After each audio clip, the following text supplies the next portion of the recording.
Kayla taught me how to do makeup. Yeah. Yeah. She was with her girlfriend most of that day. That was Josie's wedding.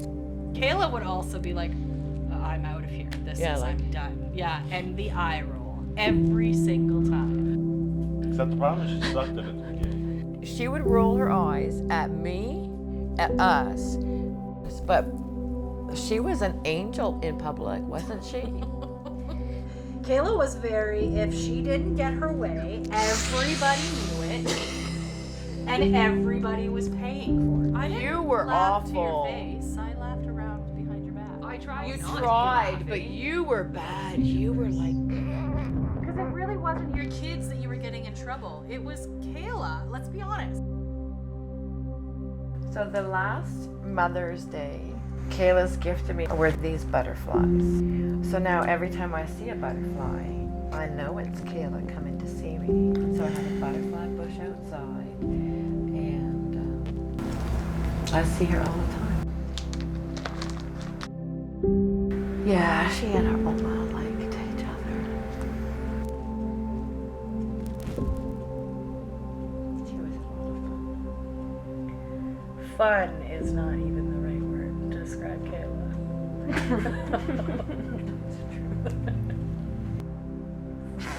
It's really not. Kayla passed away 2 years and 8 months ago, and I think of her all the time. There's not any day that doesn't go by that I don't think of Kayla. You hear a song, I think of Kayla. I see a butterfly, I think of Kayla. Or I smell something, I think of Kayla.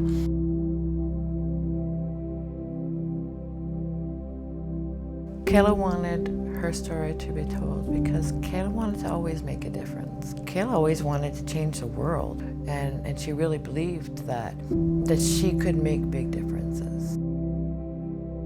My daughter was not her disease. My daughter was so much bigger than that.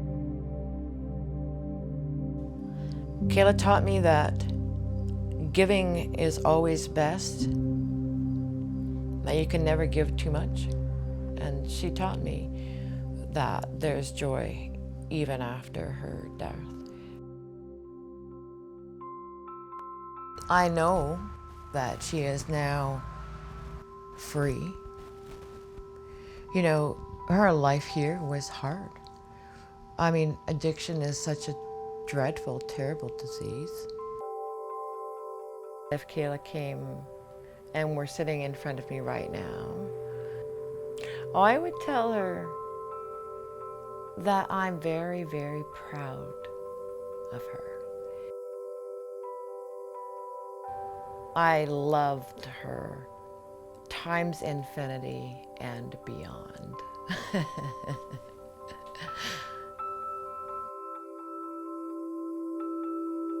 My husband has, I think, just started his grieving process.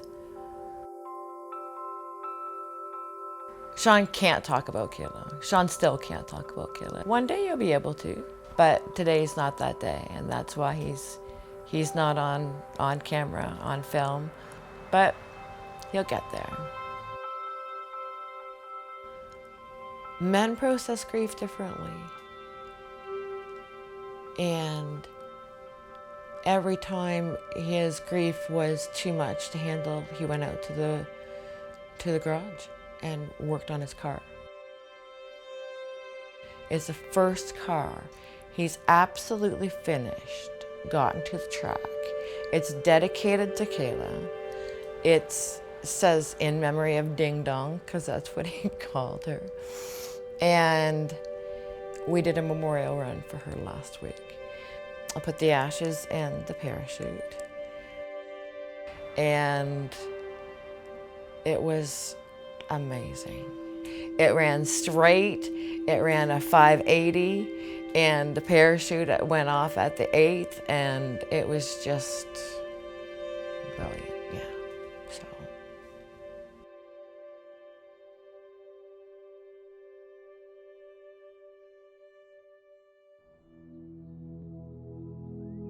So since I saw you last, it's been about 3 months. Kayla has declined significantly. She uses in her groin, so she got a blood clot in her thigh.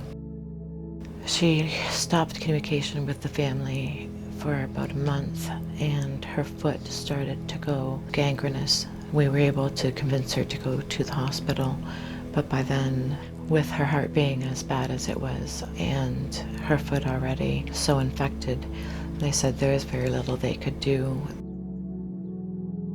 We were told 2 weeks ago that she should be put in palliative care. And Kayla said, fuck that. I'm not ready to die, I'm too young, and I'm not going to. So the doctor said that they would give it 1 more week of trying anything, that they were just willing to keep her comfortable, that medically there was nothing they could do any longer. Even though Kayla has been in so much pain, she's just still been able to be the girl I raised. Sorry. There's another patient that's next door that's going through just a lot of pain. While she was not sedated, she would check on him and his wife every day and just ask if they are okay, and even when she was barely even able to hold her head up. And so that was really cool, because she's always been that way. One time when she was little and we were waiting in a waiting room, and there was a young girl in a wheelchair. So she was nonverbal and non-communicative, and there was 2 other kids that were making fun of her.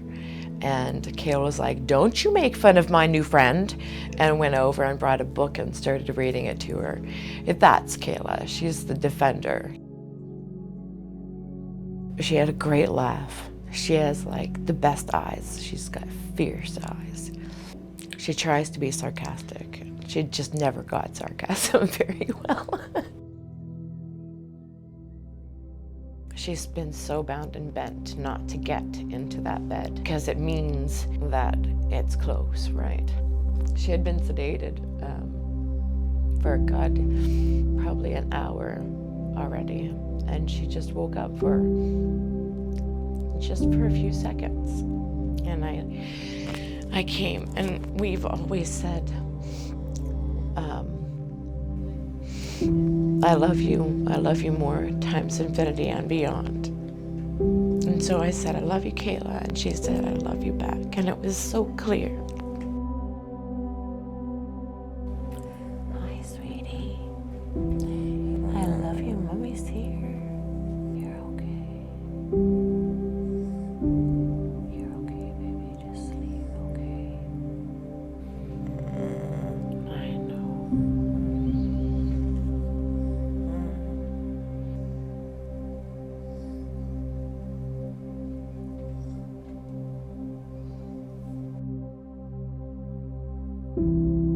If you have a child, just be there for everything that you can. Love them through everything they go through, and support them because they need it.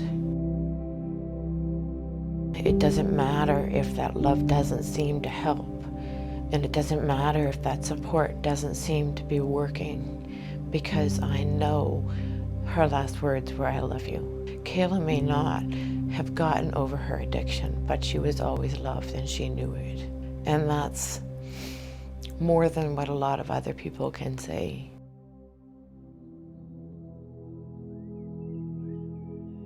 The controversy of, is addiction a disease or it's not a disease, right? People think that you choose this path, but it's not really you choose it. Like, it's not like we're in kindergarten and they say, what do you want to do when you grow up? And you put your hand in and say you want to be a junkie. It just ends up happening. The addiction of the steel, it's all I've known for so long. Growing up with doctors all the time, and they were trying to diagnose me with whatever they could, and so they give me medication. Try this will make you feel better, and try this. So from a really young age, it seems like They brainwashed me to think that I had to take stuff to feel better. I OD'd 3 times in like 3 weeks, but now it's not as strong as it used to be, but you never know what you're gonna get. What's on the street mostly is fentanyl, or if it's heroin, they'll say it's fentanyl anyways too. When I was in the hospital, once they know you're an addict, then you get treated a lot different. Then recently I was in the hospital for endocarditis, a heart valve infection. I was supposed to go for heart surgery, and because I had 2 dirty pisses that they wouldn't do heart surgery anymore because I wasn't taking it seriously enough. I went on methadone and was clean 19 months, and I was doing really good.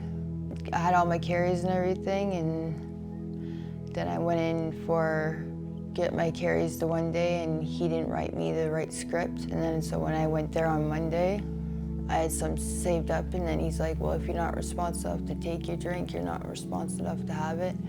And he took my methadone carries right away. So then that day I went right back using. I have no regrets. Like, I met the most kind-hearted people on the streets, and they're addicts, and it's weird. Like, people that have nothing will still they'll take off their shirt off their back for somebody. Like, it's interesting.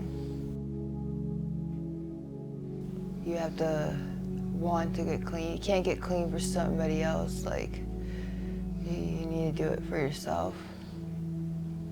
For 10 years I've been using, so now most of my veins are messed, so I can only mostly hit in my groin area.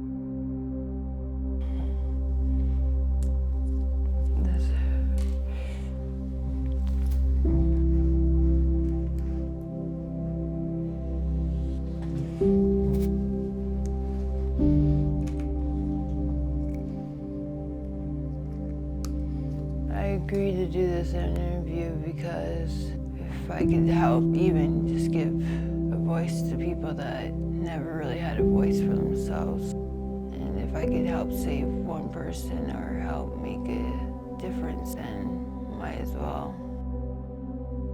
She loves me, and she's, even though when she's not here, she's still here in some ways. Like, me and my mom has always had this bond since I was little. I'm grateful that I have a mother like her that loves me unconditionally. How many times that I've fucked up and she's still there. I believe addiction is a disease. My daughter has been addicted to drugs for over 10 years. And to be honest, the first few years I really enabled her. But I would go after her and do anything I could to try and help her choose not to do drugs. And that's not something that I can do. The only thing that I've learned over the years that I can do for Kayla is to love her unconditionally, to give her the support that I can. But it's supporting that she's my daughter. It means that I'm not going to buy her less for Christmas or her birthday. I'm just going to buy her something different. You've been so close twice to being clean, and I never give up hope every day. We love you very much, and we can't wait for you to come back to us. You make me laugh the most, and you make me cry the most, and I've said that since you were a baby. I would love for it to be you make me laugh the most. I miss you. My mom, she definitely doesn't give up easily.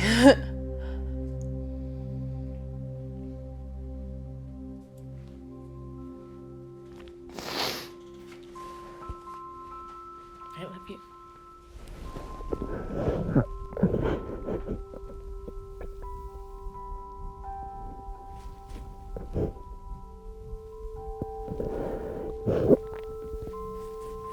You did a good job.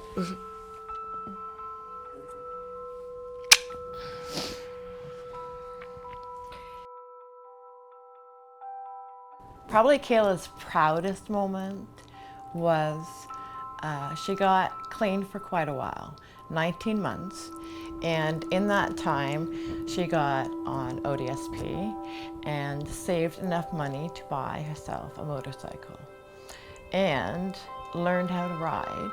But the motorcycle she bought wasn't completely done. So everything was good on it except this damn carburetor. So they kept on trying to rebuild it. And Sean is a mechanic, and so he taught her how to rebuild the carb. So she rebuilt that carb, I don't know how many times. They'd try it, and no luck. And then they try it again, and no luck. And finally they got it running. Proudest moment, I think. Something she did on her own. Nobody helped her. She earned money on her own. She bought the bike, she rebuilt the carb, she put it in, got the thing running, and rode that motorcycle. And it was just, it was awesome. It was awesome. So. Yeah, and there's some motorbikes. It's awesome. There's Kayla, yeah. Yeah.